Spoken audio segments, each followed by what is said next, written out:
क्या हुआ? जब केदारनाथ धाम के पास मौजूद एक गुफा में मिले महाभारत के वो दिव्य अस्त्र जिनसे लड़ा गया था विनाशक युद्ध, जिसे देखकर हर किसी की रूह कांप गई। केदारनाथ, जहां भक्त भगवान शिव के दर्शन को आते हैं, वहीं कुछ खोजकर्ता और पुरातत्वविद हिमालय की उन्हीं घाटियों में छुपे उन रहस्यों को ढूंढने जाते हैं जो आज भी समय के परे जीवित हैं। बहुत कम लोगों को पता है कि केदारनाथ और त्रियुगी नारायण के बीच की पर्वतीय श्रृंखला में ऐसी कई गुफाएं मौजूद हैं जिन तक आज भी आम आदमी नहीं पहुंच सकता। इन गुफाओं के बारे में शास्त्रों और पुराणों में वर्णन है कि यहां महाभारत काल के दिव्य अस्त्र छुपाए गए थे, विशेष रूप से वे अस्त्र जिन्हें आम मनुष्यों से दूर रखना आवश्यक था। कुछ दशक पहले भारत सरकार और डीआरडीओ ने मिलकर एक उच्च गोपनीय सर्वेक्षण किया था, जिसमें केदारनाथ के आसपास के कुछ क्षेत्रों को भूचुंबकीय स्कैन से देखा गया। यह रिपोर्ट सार्वजनिक नहीं हुई, पर ऐसी अफवाहें फैलीं कि कुछ स्थानों पर बेहद असामान्य ऊर्जा स्रोत मिले जो किसी सामान्य धातु से नहीं जुड़े थे। यहां तक कि कुछ वैज्ञानिकों ने यह दावा भी किया कि इन गुफाओं में रेडियोधर्मी तत्वों की मौजूदगी मिली जो प्राकृतिक नहीं हो सकती। 2017 में नेपाल के एक साधु जो दशकों से हिमालय में तपस्या कर रहे थे, उन्होंने यह दावा किया था कि उन्होंने अश्वशक्ति और पाशुपतास्त्र जैसे अस्त्रों की ऊर्जा को महसूस किया है। उन्होंने बताया कि ये अस्त्र अभी भी हिमालय की किसी गुप्त गुफा में संरक्षित हैं और इनकी रक्षा स्वयं शिव के आदेश पर कुछ दिव्य आत्माएं करती हैं। गंगोत्री से लेकर केदारनाथ और बद्रीनाथ के बीच कई ऐसे इलाके हैं जहां लोगों ने असामान्य रोशनी, रहस्यमयी ध्वनियाओं और गुफाओं से निकलती ऊर्जा तरंगों को अनुभव किया है। स्थानीय लोग इन स्थानों को देवताओं का सुरक्षित क्षेत्र मानते हैं और यहां बिना अनुमति के प्रवेश करना निषिद्ध है। तो क्या वाकई महाभारत के विनाशकारी अस्त्र आज भी धरती पर मौजूद हैं? क्या ब्रह्मास्त्र और पाशुपतास्त्र जैसे अस्त्र अब भी इंतजार कर रहे हैं अपने योग्य धारक का? और क्या यह गुफा कोई साधारण स्थान नहीं, बल्कि एक ऐसे रहस्य का द्वार है जिसे जानना आज भी वर्जित है? जानेंगे सभी प्रश्नों का उत्तर, परंतु आगे बढ़ने से पहले भगवान शिव के सच्चे भक्त इस वीडियो को एक लाइक करके कमेंट बॉक्स में सच्चे दिल से हर हर महादेव जरूर लिखें। सनातन धर्म के ग्रंथों में वर्णित दिव्य अस्त्र शस्त्र केवल कल्पनाओं की उपज नहीं थे, बल्कि वे शक्तियां थीं जिनका संचालन केवल अत्यंत तपस्वी और योग्य योद्धा ही कर सकते थे। महाभारत युद्ध का वर्णन करते समय जिन अस्त्रों की बात की जाती है, ब्रह्मास्त्र, पाशुपतास्त्र, वज्र, नारायणास्त्र, नागास्त्र, वे केवल विनाश के प्रतीक नहीं थे, बल्कि ऊर्जा और चेतना के वैज्ञानिक रूप थे। अब सोचिए, अगर ये अस्त्र केवल कथा होते तो हजारों सालों तक उनकी चर्चा वेदों, उपनिषदों और पुराणों में जीवित कैसे रहती? हिमालय, जिसे तप का क्षेत्र माना गया है, उसी की गहराइयों में गुप्त रखे गए उन दिव्य शस्त्रों की चर्चा आज भी कुछ साधुओं की जुबान से सुनने को मिलती है। 1979 में भारत तिब्बत सीमा पुलिस द्वारा किए गए एक गुप्त सर्वेक्षण में उत्तराखंड के त्रियुगी नारायण और सोनप्रयाग के बीच स्थित एक दुर्गम क्षेत्र में ऐसी गुफाएं चिन्हित की गईं जिनमें सामान्य मानवीय उपस्थिति असंभव थी। इन गुफाओं के भीतर ऐसी धातुएं मिली जिनकी संरचना अब तक झांत किसी भी मानव निर्मित अस्त्र से मेल नहीं खाती। एक साधु जिन्हें लोग भैरवनाथ बाबा के नाम से जानते हैं, उन्होंने एक बार बताया कि उन्होंने 12 वर्ष की कठिन साधना के बाद एक ऐसे द्वार के दर्शन किए जो सामान्य पत्थर की दीवार नहीं, बल्कि किसी अन्य आयाम का प्रवेश द्वार प्रतीत होता था। उनके अनुसार उस गुफा में पहुंचते ही शरीर का तापमान तेजी से गिरने लगता है, कानों में अजीब सी गूंजती हुई ध्वनि सुनाई देती है और पूरे शरीर में झंझनाहट दौड़ जाती है। एक और चौंकाने वाली घटना 1997 की है, जब एक जापानी पर्वतारोही दल जो कैलाश पर्वत के रहस्य खोजने आया था, उसने गुप्त रूप से केदारनाथ के दक्षिण पूर्वी क्षेत्र में स्थित एक गुफा में प्रवेश किया। उस गुफा में उन्होंने कुछ चमकदार शिलाएं, रहस्यमयी चिन्ह और दीवारों पर उकेरी गई आकृतियां देखीं, जिनमें से एक में एक योद्धा को हाथ में ऊर्जा से बने धनुष और तीर के साथ दर्शाया गया था। यह चित्रण हूबहू उस ब्रह्मास्त्र की तरह था जैसा महाभारत में वर्णित है। भारतीय अंतरिक्ष अनुसंधान संगठन ISRO के कुछ वैज्ञानिकों ने भी उपग्रह इमेजरी से यह संकेत पाया कि बद्रीनाथ और केदारनाथ के बीच के क्षेत्र में कोई बड़ा भूगुहा नेटवर्क मौजूद है। लेकिन जब इस पर अधिक कार्य करने की योजना बनाई गई तो मौसम की बाधाओं और कुछ अज्ञात घटनाओं के चलते उसे रोक दिया गया।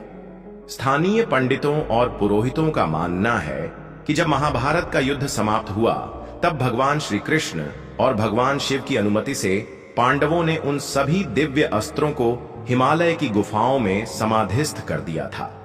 पाशुपतास्त्र जैसे अस्त्रों को उपयोग करने के लिए केवल मंत्र ही नहीं बल्कि आत्मिक चेतना का विशिष्ट स्तर चाहिए होता है। इसीलिए उन अस्त्रों को साधारण मनुष्यों से दूर रखा गया। 2012 में एक दिलचस्प घटना घटी जब एक युवा योगी ने बताया कि उसने ध्यानावस्था में एक ऐसे स्थान का दर्शन किया जहां तेजस्वी रोशनी में कुछ मंत्रोच्चारण गूंज रहे थे और बीच में एक शिला पर रखे थे 3 दिव्य अस्त्र, जिनमें से एक से लगातार गर्मी निकल रही थी, एक से बर्फ सी ठंडक और तीसरे से कंपन। बाद में जब उस योगी को वहां ले जाने की कोशिश की गई तो रास्ता ही अदृश्य हो गया। ऐसे कई संकेत मिले हैं कि ये अस्त्र किसी भौतिक रूप में न होकर एक ऊर्जा संरचना में बदले जा चुके हैं, जिन्हें केवल विशिष्ट तरंगों या मंत्रों से ही सक्रिय किया जा सकता है। और यही कारण है कि इन गुफाओं की रक्षा आज भी कोई साधारण संरचना नहीं कर रही, बल्कि दिव्य चेतनाएं स्वयं भगवान शिव के आदेश से इन रहस्यों की रक्षा कर रही हैं। कुछ साधु मानते हैं कि जब कलयुग अपने चरम पर पहुंचेगा और अधर्म का बोलबाला होगा तब ये अस्त्र फिर से सामने आएंगे, परंतु केवल एक सच्चे योद्धा के हाथों में। ये अस्त्र तब तक छुपे रहेंगे जब तक समय स्वयं उन्हें प्रकट करने का निर्णय नहीं लेता। अब सोचने वाली बात यह है, क्या कोई इन अस्त्रों की खोज में निकला है? क्या कुछ शक्तियां उन्हें पुनः पाने का प्रयास कर रही हैं?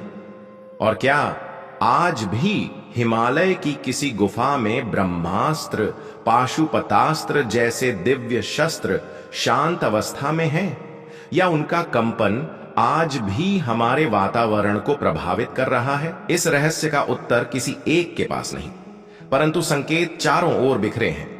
और जो लोग इन संकेतों को समझते हैं वे जानते हैं ये कोई पुरानी कथा नहीं बल्कि भविष्य की गूंज है। केदारनाथ धाम के ऊंचे शिखरों और गगनचुंबी चट्टानों के बीच वो रहस्य आज भी छिपा है, जिसे समझने की कोशिश करते हुए न जाने कितने साधक अपने जीवन को त्याग चुके हैं। परंतु समय समय पर ऐसी घटनाएं सामने आती हैं जो ये संकेत देती हैं कि महाभारत काल के वे दिव्य अस्त्र आज भी कहीं न कहीं अपनी शक्ति के साथ अस्तित्व में हैं। और सबसे चौंकाने वाला पहलू यह है कि कभी कभी उनका प्रभाव आज भी सामान्य जीवन में महसूस किया जाता है। 2015 में केदारनाथ यात्रा पर गए कुछ श्रद्धालुओं ने दावा किया कि मंदिर के पीछे की दिशा में उन्हें रात के समय अचानक एक नीले प्रकाश का तेज फव्वारा आकाश की ओर उठता हुआ दिखाई दिया। वो कोई साधारण प्रकाश नहीं था। उसे देखने के बाद कुछ लोगों ने उलझन, कुछ ने मंत्रमुग्धता और कुछ ने भय का अनुभव किया। स्थानीय साधुओं ने इसे दिव्य ऊर्जा के जागरण की निशानी बताया। एक और घटना 2021 की गर्मियों में घटी, जब एक साधु बाबा जो वर्षों से मंदिर के पीछे स्थित दुर्गम क्षेत्रों में साधना कर रहे थे, अचानक से एक दिन बदले हुए स्वर में बोले, अब वो समय आ रहा है जब दिव्य अस्त्रों की छाया फिर से पृथ्वी पर पड़ेगी। मानवता की परीक्षा फिर शुरू होने वाली है। उनका शरीर अस्वस्थ था, लेकिन उनकी आंखों में वह तेज था जिसे देखकर वहां मौजूद हर व्यक्ति का रोम रोम सिहर गया। कुछ पुरोहित बताते हैं कि हर बार जब केदारनाथ मंदिर में विशेष रुद्राभिषेक होता है तो मंदिर के एक खास कोने से एक कंपन सी महसूस होती है, मानो जमीन के भीतर से कोई ऊर्जा बाहर आने को तैयार हो। कई बार मंदिर में पूजा करते समय धूप या अग्नि की लौ एकदम से लहराने लगती है, जैसे कोई अदृश्य शक्ति उसके चारों ओर घूम रही हो।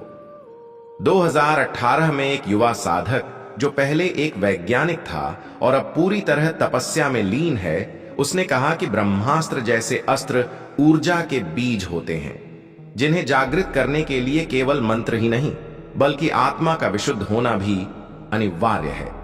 और अगर कोई उन्हें अनधिकृत रूप से छूने की कोशिश करे तो या तो वह स्वयं भस्म हो जाए या उसका मानसिक संतुलन टूट जाए। ऐसे ही एक चमत्कार की बात लोग आज भी करते हैं, जब एक विदेशी शोध दल जो केदारनाथ के पास गुफाओं में वैज्ञानिक खोज कर रहा था, वह अचानक अपने कैमरे, यंत्र और मानचित्र वहीं छोड़कर रातों रात गायब हो गया। उनके किसी सदस्य ने 2 साल बाद अपने देश लौटकर बस इतना कहा, वहां कुछ था जो हमारी समझ से परे था। वो कोई साधारण गुफा नहीं थी, वो जीवित थी। और यही है हिमालय और केदारनाथ की वास्तविकता, जहां हर पत्थर में शक्ति है, हर गुफा में चेतना है और हर रहस्य केवल उन लोगों के लिए है जो विनम्रता से उसकी गोद में सिर झुकाते हैं।